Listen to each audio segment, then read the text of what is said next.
a different view. He is absolutely right. One of the many benefits of Brexit is that we can buy British and put British firms, British workers and the whole United Kingdom first.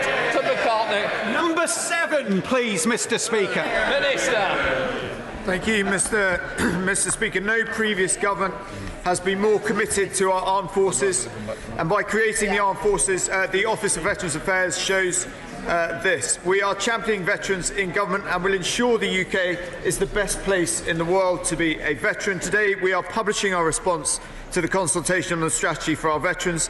This is the first stage of a step change in this nation's relationship with her military and veterans community. Mr. Speaker, as a Royal Air Force veteran and as President of the Royal Air Force Association in Huddersfield, I'm absolutely delighted the government is cracking on and delivering the Veterans Rail Card, leaving more money in the pockets of those who have made a unique commitment to our country. Can the Minister confirm details of when the Veterans Rail Card will be available and confirm that reduced discount rail travel will also be available to veterans' families? Minister. Firstly, can I thank my honourable friend for all the support he gives to veterans in this House. The Veterans Rail Card will be available by Armistice Day this year, and that support will extend to families to take the advantages of discounted travel as well.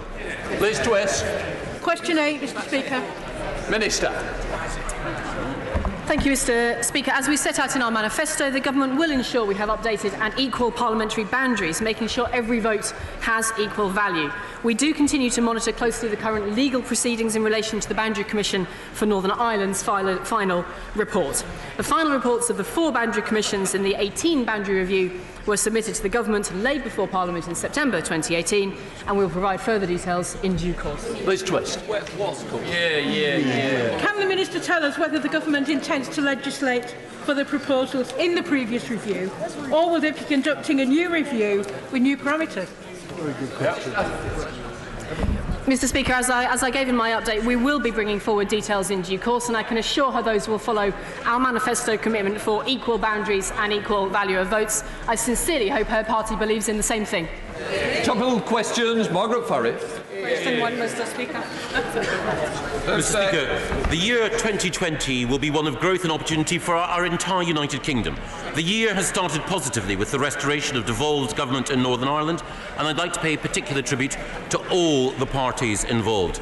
The Prime Minister has also, I'm delighted to say, ruled out a divisive rerun of the Scottish independence referendum. And he's encouraged our colleagues in the Scottish Government to concentrate on the day job and to ensure that they improve health and education for the citizens of Scotland.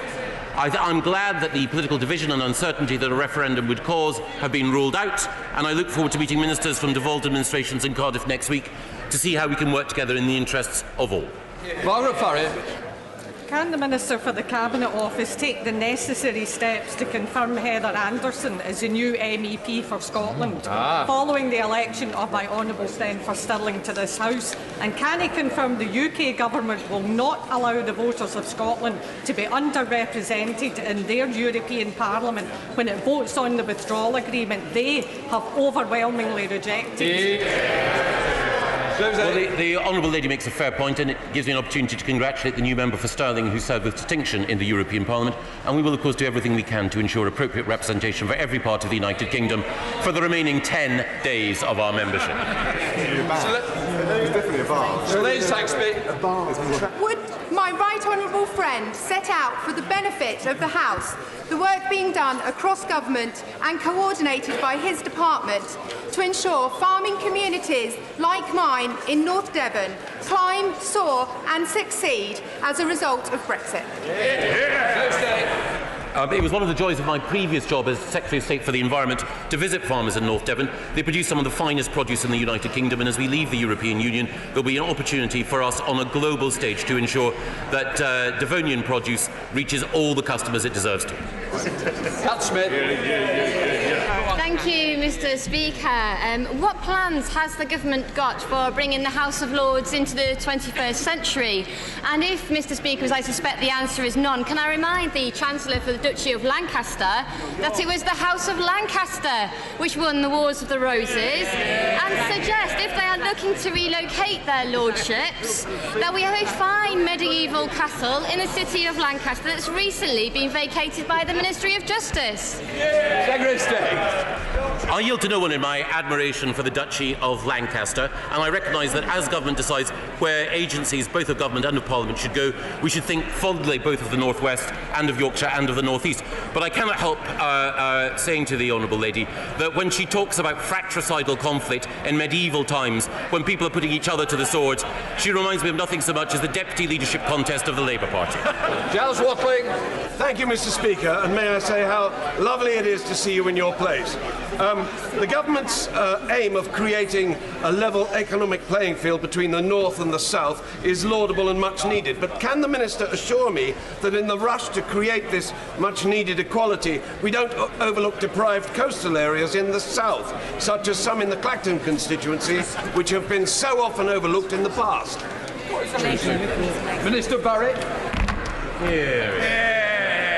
Thank you, Mr. Speaker. Well, the reason in just 10 days' time that we on this side of the House are getting Brexit done is so we can drive growth across our United Kingdom, from Clacton to Caithness, from Holyhead to Hull. We will be investing millions of pounds in communities, not least £2.5 million in the coastal community of Clackers. Deirdre Brock. Thank you, Mr. Speaker. I wonder whether the Chancellor of the Duchy of Lancaster shares my concerns over the lack of transparency in campaigns and rumours of wrongdoing in previous campaigns. Will he be responding to the recommendations of our APPG on electoral campaigning transparency, which include regulating the ability of campaigns to target voters on personal data and streamlining national versus local spending in a per-seat cap on total spending? Minister.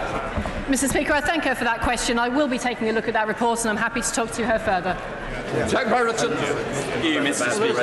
As office costs are substantially cheaper in Stoke-on-Trent than London, and being only an hour and a half on the train, does my right honourable friend agree we would be the perfect place for the relocation of civil servants? Minister.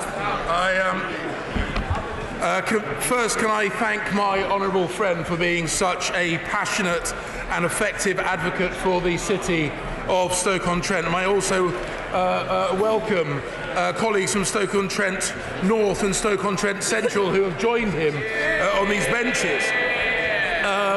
The government has made it clear that the civil service needs to be less London-centric if it is to attract the best talent and do the best possible job.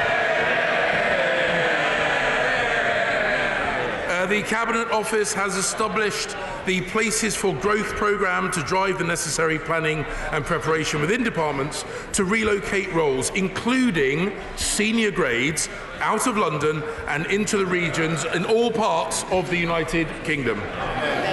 Bina Pongasari. Thank you, Mr. Speaker, and congratulations again. More than 1,000 voters have lost their chance to have their say in local elections because of identification requirements highlighted over the last 2 years. This figure is 30 times higher than the total number of allegations made regarding of polling station fraud for the whole of England for 2018 and 2019. Does the Minister agree with Professor Toby James from the University of East Anglia that there is no evidence to justify the introduction of voter ID requirements? And I'm saying this because earlier you said we must trust voters when they make their decision. Minister. Mr. Speaker, can I first of all welcome the Honourable Lady to her seat? On this question, Mr. Speaker, the evidence is on our side. The experience is on our side from pilots and Northern Ireland. And what's more, the British people are on our side, as this was a core part of our manifesto. The Labour Party needs to ask why it is not on the right side of this question. Prime Minister's questions, Bin Mafalomi. Question number 1, Mr. Speaker. Prime Minister. Thank you, Mr. Speaker. This morning I had meetings with ministerial colleagues and others. In addition to my duties in this House, I shall have further such meetings later today. Thank you, Mr. Speaker. I welcome an announcement from the government this week that tougher sentences, an end to early release, and a complete review of the management of convicted terrorists are among a range of measures designed to strengthen this country's response to terrorism. A promise made by this Prime Minister and a promise delivered. Would the Prime Minister agree with me that we need to do everything we can, whatever it takes, to stop the sickening terrorist attacks from taking place? Mr. Speaker, my honourable friend is absolutely right about the threat that we face, and that is why this government is putting more resources into catching terrorists, and that is why we have announced a major shift in the UK's approach to the sentencing and management of terrorist offenders. This government will do all that we can to keep our people safe. Thank you, Mr. Speaker. Next Monday we'll be commemorating Holocaust Memorial Day. It's a time for us all to reflect on the horrors of the past and remind us of the evils of Nazism, genocide, anti-Semitism, and indeed all forms of racism, which we must always all be implacably determined to root out wherever it appears. And this Saturday, Mr. Speaker, hundreds of millions of people will be celebrating Chinese New Year around the world. And I'm sure the Prime Minister will join me in welcoming the Year of the Rat and invite all Chinese people to have a great time. Mr. Speaker, if a worker earning just over £12,500 a year receives a £300 bonus, how much of that bonus does the Prime Minister think that worker should be allowed to keep? Prime Minister. Well, Mr. Speaker, let me join the right honourable gentleman in what he said about the importance of Holocaust Memorial Day and, of course, in stamping out anti-Semitism and resurgence of anti-Semitism in our country. And on his point about the low paid, I think perhaps the best answer I can give to him is to remind him that just this week this government increased the living wage by the biggest ever amount, so that people on the living wage will be receiving an extra £1,000 a year. And if he wants a further elucidation on his point, perhaps he could answer a better question. Mr. Speaker, Greggs are currently giving 25,000 workers a £300 bonus. But some of those workers on universal credit will only be allowed to keep £75 out of that £300. And if the Prime Minister can answer that question and show me that's just and fair, I'll buy him a vegan roll from Greggs myself. But the first aim of universal credit, which is set to affect 6 million people, was to make work pay. But when low-paid workers can't even keep their own bonuses, it's clear the government is punishing, not supporting people. Will the Prime Minister do something to ensure that workers at companies like Greggs on low pay will be allowed to keep their bonuses? Prime Minister. Mr. Speaker, under this government, people on low pay will be able to keep more of the money that they earn. And it is this government that is cutting national insurance contributions for everybody in the country. It is this government that is increasing the living wage, and it was the right honourable gentleman who voted against tax cuts for the low paid to the tune of £7,800. The Prime Minister himself fought with unbelievable levels of energy to protect the bankers' bonus. Why can't he do something about the low-paid on very low wages who need to be allowed to keep the bonus they've got?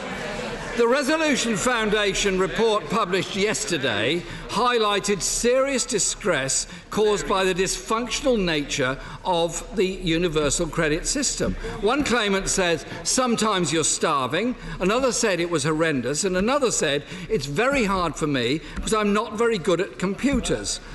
Does the Prime Does the Prime Minister think that universal credit is meeting its second aim of making the social security system simpler? Prime Minister.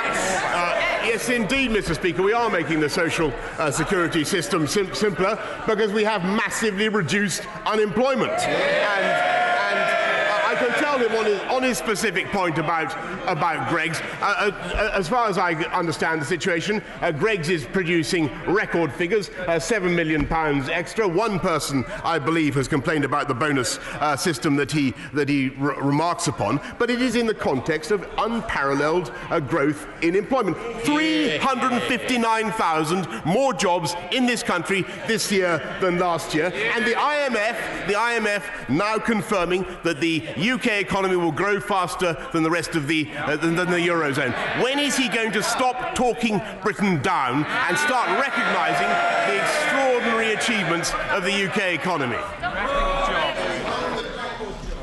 The real issue is, Mr. Speaker, that many people in work are also in poverty and have to access universal credit. Almost 1 million on 0 hours contracts, and actually more people rough sleeping than ever before. Those are the issues that ought to be concerning the Prime Minister. The third aim of universal credit, it was claimed, was to reduce poverty, but we know it's having the opposite effect. Under this government, 65 million meals were handed out by the Trussell food banks over the last 5 years. The 5-week delay for new claimants is leaving people without enough money to cover basic needs. Why isn't the Prime Minister taking action to end this punitive and vicious 5-week wait for benefits? Prime Minister. Mr. Speaker, universal credit has in fact succeeded in getting 200,000 people into jobs, and contrary to what he says, the number of people in poverty has diminished by 400,000 under this government. Contrary to what he says, wages have been increasing solidly for the last 22 months, and Labour is supposed to have had a period of reflection, Mr. Speaker, since the last election. They're supposed to have been reflecting on the results of the last general election. They've decided, as far as I understand it, that what they want is even more Corbynism, Mr. Speaker. A four-day week, increases in taxes on working people, uncontrolled immigration from everywhere. I refer the right honourable gentleman to the answer the British people gave to him 4 weeks ago. Wouldn't it be truly wonderful if the Prime Minister answered a question about universal credit? He's dodged every question on it. The reality is that about half of the people going on to universal credit are worse off as a result of it. And the same is true of the very cruel and callous 2-child limit under universal credit, which caps benefits for larger families. There are 500,000 more children living in poverty than there were in 2010, and the number of children in deprivation has soared in the last few years. Why won't the Prime Minister just have the guts to admit that there is a link between poverty and the 2-child limit? Mr. Speaker, the right honourable gentleman can't accuse me of failing to answer the question when I answered the question very clearly a couple of times. There are 400,000 fewer people in poverty. There's been a reduction, substantial reduction in child poverty. He doesn't like the answers. The reality is that there is a massive increase in employment. There is growth in this economy. And let me tell you, Mr. Speaker, I really think that it is time the Labour Party changed their tune. I've got some good news. I've got some good news for the leader of the Labour Party. He was voted by Labour members as the most popular Labour leader since records began. I want him to know that those sentiments are warmly shared by many on this side of the House. Mr. Speaker, the Labour Party will never abandon the poor of this country. Levels of child poverty are a national scandal. The Prime Minister seems unable, incapable or unwilling to answer that question. Universal credit had 3 aims. It was meant to make work pay. Low-paid workers are not allowed to even keep their bonuses. It was meant to be simple, but has created mind-numbing complexity. It was meant to reduce poverty. It's driving people to food banks. As we've seen today, the Prime Minister isn't able to answer questions on it. The fact is, this government has baked in austerity for tens of millions of people. When will he finally accept that the universal credit system is broken, is damaging, is dangerous to people's living standards, and it should go? Prime Minister. That must look good in the mirror. Mr. Speaker, the right honourable gentleman wants to do nothing else except keep people in the welfare trap.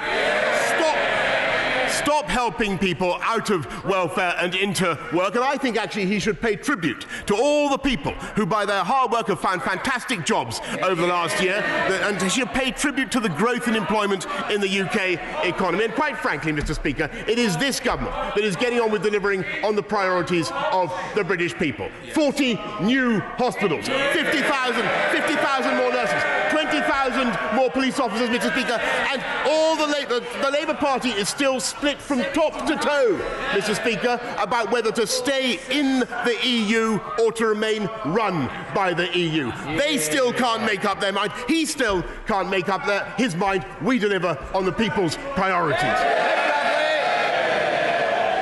Mr. Speaker, can I welcome Ofsted's annual report on our schools released this week, showing great progress. Not least that 86% of schools are now rated good or outstanding. And with every school in Mansfield set to benefit from a funding increase later this year, government can be proud of the progress it's making, but there's more to do. Not least dealing with those 14% of schools that still don't reach that standard, many of which are based in areas that experience all sorts of other inequalities too. So what more can my right honourable friend do to support, to intervene in those schools, to level up our education system and make sure every child can access a good education regardless of their postcode? Prime Minister. Well, I congratulate my honourable friend on the passion he brings to this debate and to this subject, and he is entirely right. And he should look at Ofsted's most recent report, which shows that standards about the kids he and I care about are rising. 86% of schools now rated good and outstanding. Of course there is more to do, that's why we're investing 40 billion more, but I compare the performance. I must say I'm regretfully obliged to compare the performance of those schools that my honourable friend draws attention to with the scores in Scotland, where through no fault of the pupils' performance in maths and science are at a record low. And perhaps the honourable gentleman who's about to rise to his feet like a rocketing pheasant will explain why his party is still so obsessed with breaking up our union rather than delivering for the children and the pupils of Scotland. Ian Blackfoot.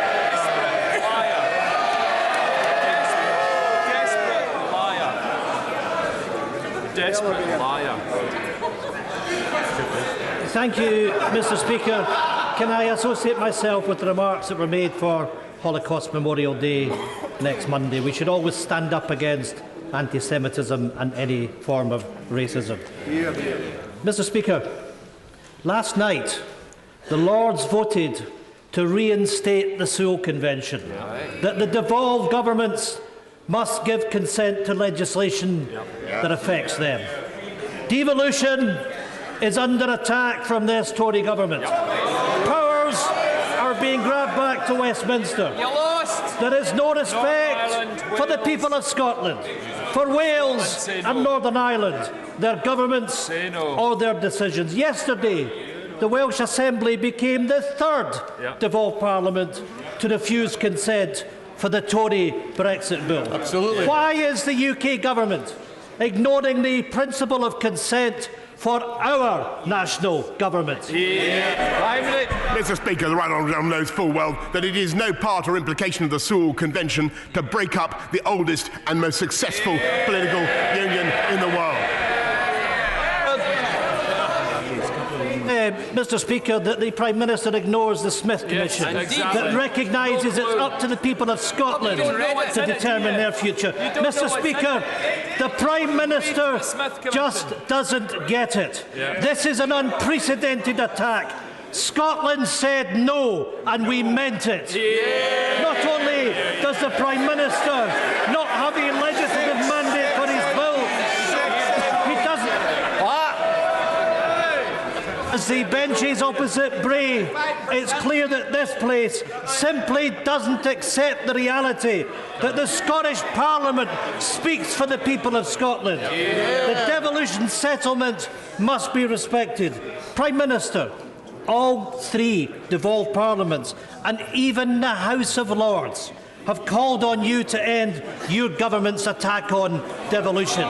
Will the Prime Minister stop the attack on our parliaments? Minister. Mr. Speaker, I agreed for a second with the right honourable gentleman because he said Scotland said no and they meant it, and he was right. They said the people of Scotland said no to independence in 2014, and they meant it, and they meant it because they were told it was a once in a both by Alex Salmond and his protege Nicola Sturgeon. They were told it was and indeed by the right honourable gentleman, they were told it was a once in a generation event, and the people of Scotland did it because they know full well that £9 billion net come from the UK to Scotland. 60% of Scotland's trade is with the rest of the UK, and they know they can see the vast investments in manufacturing that come from the UK to Scotland, whether it's in Rosyth, £1.5 billion in building fantastic ships in Rosyth, or at Govan, fantastic investments in manufacturing. We support manufacturing in Scotland. They support nothing except manufacturing grievances, and they know it. Margie's word.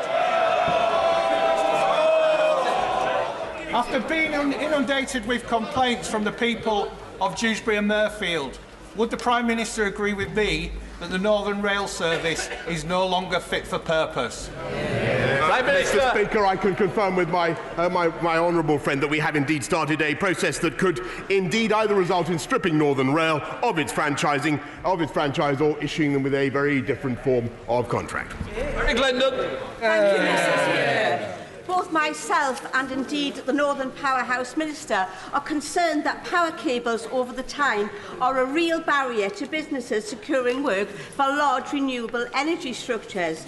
Will the Prime Minister, through his good offices, undertake to support the National Grid's energy transmissions bid to Ofgem for permanent removal of the cables and to unlock the potential of the Tyne? Prime Minister. Mr. Speaker, she's absolutely right to raise this issue with me. Of course, it's right that these decisions are independently made by Ofgem, but I appreciate the problem that she raises, and will do whatever we can to ensure that it is sorted out as fast as possible. Sarah Dines. My right honourable friend will know that the quarries of the Peak District provide a huge proportion of the national building and mineral needs of this great nation. We would be delighted to see him in the Derbyshire Dales, to see at first hand the working men and women that work at the quarry face. They will be at the heart of the post-Brexit economy, as well as looking at the need for my local Ashbourne bypass. This is necessary to deliver the Brexit to the people. Doesn't it show that the support for these hard-working people are the real Conservatives, and that this party is the party of the working... Order! Can I just say, Prime Minister is going to run on because of this. Please, they've got to be short questions. I will work with members, but members have got to work with the Chair. Prime Minister. Thank you. Well, I thank my honourable friend very much for what she has said. I will certainly do whatever I can to see her in Derbyshire Dales as fast as possible, and indeed to get to the bottom of what we can do to support the bypass at Ashbourne. And she's quite right, we speak for working people, Mr. Speaker, and I thought it was very sad and surprising that the President of the Durham Miners' Gala should say the other day the Conservative MPs are not welcome. I hope the right honourable gentleman, the Leader of the Opposition, will dissociate himself strongly from those remarks. Mohammed Yazid. Thank you, Mr. Speaker. This week, the Cater Street surgery in Kempston was placed in special measures. Such is the extent of the GP crisis in our country that this surgery has had to rely on locums and was found to have 3 months backlog of new patient files. Will the Prime Minister increase the funding urgently for primary care services, so for 4,000 of my constituents who are patients at this surgery, for their safety, health and well-being? Mr. Speaker, the honourable gentleman raises an excellent point, and as he knows, we're not only hiring another 50,000 nurses, but 6,000 more GPs in order to deal with the very problem that he raises. Alex Chalk. Cheltenham's.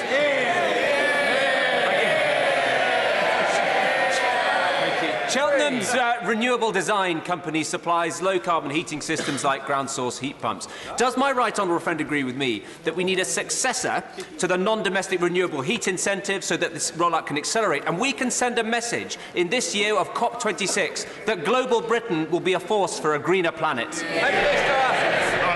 Absolutely. I congratulate my honourable friend, everything he's doing in Cheltenham to encourage renewable heat supplies, including ground source heating, and I can confirm that we are indeed looking for successor arrangements to the renewable heat incentive. Angus Brendan McNeill. I believe, Mr. Speaker. Brexiteers will be cheered by the fact that a possible trade deal with America might raise GDP by 0.2% and New Zealand Australia by 0.02%. But Brexiteers should be sobered by the fact that such trade deals, if achieved, will only claw back 1/30 of what his own government says leaving the single market and the customs union will cost. Given that cabinet ministers are now breezily talking about divergence from the biggest trading partner, the 27-country trading bloc, will the Prime Minister commission and publish impact assessments so it's clear to all in pharmaceuticals, aerospace, car manufacture, ceramics, food and drink of just what these breezy gambling deals might cost? Mr. Speaker, I might take the honourable gentleman more seriously if he would deal with the fact that Scotland's trade is 60% with the rest of the United Kingdom. That his proposals for a break-up of the United Kingdom would necessitate a border at Berwick, and he is proposing that the pensioners of Scotland should have their assets now denominated in a new currency whose name they cannot even specify. Caroline Noakes. The need to prevent the build-up of green algae in the Solent means that local authorities like Test Valley Borough Council cannot grant planning permission for children's homes, for care facilities and to small self-builders. There is a blockage in the system, and I would like to urge my right honourable friend to get out his plunger and make sure that DEFRA, MHCLG, Natural England and the Environment Agency are all working together to protect our waterways, but to make sure that housing commitments can be met. Mr. Speaker, we will make sure that the ministerial dino rod is employed to sort out the blockage that she is experiencing. But it is very important that we deal simultaneously with nitrate neutrality, that we satisfy our environmental needs, whilst also ensuring that her community gets the housing that it needs. I think there is a way forward, and I'd be happy to take it up with her. Holly Lynch. Thank you very much, Mr. Speaker. Rail users in Halifax and across the north are suffering every week due to this government's failure to truly invest in rail infrastructure over the last decade. The North now needs both HS2 and Northern Powerhouse Rail to make a real start in tackling the North-South divide. Will the Prime Minister commit to publishing the already leaked Oakerville report this week and commit to delivering both these projects in full, delivering a rail service which is fit for purpose for my constituents and for the North? Mr. Speaker, I think she's raising a very important issue. We are investing in £48 billion, a record £48 billion already in rail services, excluding HS2. It's right that we should look at the value that this country could get from a scheme as costly as HS2, rising now to £100 billion. I can assure her that the Oakerville report will indeed be published in full in due course. Craig Whittaker. Speaker, misery is a polite word. Misery is a polite word to explain the daily commuting experience of those using the Calder Valley train line. It's not just cancelled train, late trains, or even broken down trains. It's infrastructure. Will my right honourable friend sit down with me and the Trains Minister to see how heads can be knocked together to finally clear the bottleneck for the £3.9 billion Transpennine upgrade, which is at a standstill? Yes. Minister. Well, Mr. Speaker, my honourable friend really makes a very good point and follows the honourable lady. We are indeed committed to improving the Transpennine route, and will be investing very considerable sums to ensure that is done. Marcia de Cordova. Thank you, Mr. Speaker. A damning inspection by Ofsted and the CQC concluded that Wandsworth Council's SEND provision is weak and requires significant improvement. There is a backlog of 170 outstanding education and healthcare plan assessments, and when those assessments have been carried out, like my young constituent with autism, he is being forced to wait months before that plan is implemented. It is scandalous that these children are not not getting a decent education. So does the Prime Minister agree with me that every child with a special education need or disability should have the right to a good education, and will he address the funding shortfall in SEND provision? Yeah, Minister. Well, Mr. Speaker, I remind the honourable lady that this government is putting another £780 million into SEND. We're encouraging the creation of more SEND schools across the country, and it is a paradox, of course, that Ofsted, which she mentions, Ofsted is the best guarantor and protector of children of all abilities, Mr. Speaker, and the manifesto to which that party is still committed proposes to abolish Ofsted. James Sunderland. Mr. Speaker, the Prime Minister will know that the Bracknell constituency is the proud home of over 150 internationally focused companies. Could he please reassure the House of what is being done to develop new post-Brexit worldwide trade deals for the benefit of everyone in Bracknell, Crowthorne, Finch Hampstead, Sandhurst, and of course right across the UK?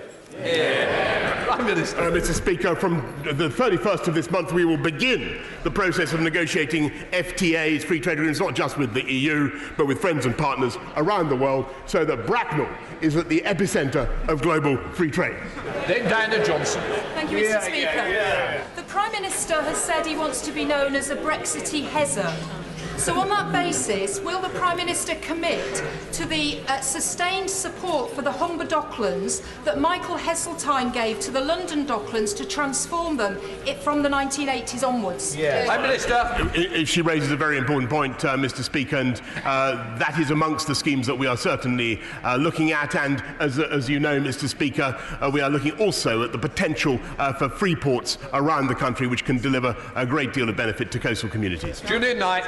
Speaker, Solihull is next to Britain's second biggest city, yet many of my constituents, myself included, struggle to get adequate broadband, something that's repeated across this House. Does the Prime Minister agree with me? This is a matter that needs intense parliamentary scrutiny, and will he commit to put the government's shoulder to the wheel to get providers to improve our country's broadband? Minister. Well, Mr. Speaker, together with the Secretary of State for DCMS, I chaired a meeting only a couple of days ago with all the broadband providers, and it would be fair to say that we collectively wielded the knout over their heads, Mr. Speaker, because I agree with my honourable friend. We need to make progress. We will make progress. We will deliver gigabit broadband, £5 billion going to that programme over the next 5 years. Thanks, Cunningham. Thank you, Mr. Speaker. Last week, the Prime Minister didn't know anything about a plan to dump radioactive waste in my Stockton North constituency. But I hope he remembers when I told him a few weeks ago that men in his constituency live 14 years longer than in mine in my request for a new hospital. Just when is he going to end this scandal that means that Teesside men have the same life expectancy as those in Ethiopia and tackle the health inequalities in our area? Minister. Well, Mr. Speaker, I may say to the honourable gentleman, his point is absolutely valid, and the discrepancy in life expectancy in this country is a disgrace. But it is coming down, and it will come down. And life expectancy overall is at an all-time high. On the specific issue he raises about the disposal of nuclear waste, Mr. Speaker, I understand that my honourable friend, the Minister for the Environment, has written to the honourable gentleman about that issue. Amanda Soloway. Thank you, Mr. Speaker. You may have noticed, but it's been a long time since I was a teenager, and my memory has faded over the years. And yet I still remember the embarrassment and shame that I felt each month when I had my period. We couldn't afford sanitary products, and I was forced to use toilet paper or when we didn't have that newspaper. Would the Prime Minister agree with me and acknowledge the work of Amika George, founder of Free Periods Campaign Group, which means that no young woman of school age in this country should ever have to feel the shame I felt and remember all those years ago? Prime Minister. Well, Mr. Speaker, I congratulate my honourable friend on the campaign that she is waging on this issue, and I'm delighted to tell her that free period products are to be made available to all schools and colleges in England, so that we can ensure no young person's education is disrupted by their period. I'd like to pay particular tribute to the work of Amika George, who's done so much to bring about change. And I just remind the House that, of course, it's when we get Brexit done, which we will, and which they would still block, Mr. Speaker, that we will be able to cut VAT on sanitary products and make period products cheaper for everybody in the country. Sir Geoffrey Donaldson. Mr. Speaker, as we approach the moment when we leave the European Union, the Prime Minister will be aware of concerns in Northern Ireland, and we welcome his assurance that there will continue to be unfettered access for Northern Ireland businesses to the UK single market. But does that commitment also apply to goods moving from Great Britain to Northern Ireland? Minister. Emphatically, Mr. Speaker, it does. We now come to the urgent question. Diane Abbott. I'll take them after the UQ. Diane, I'll stay in for your question. Well done on this.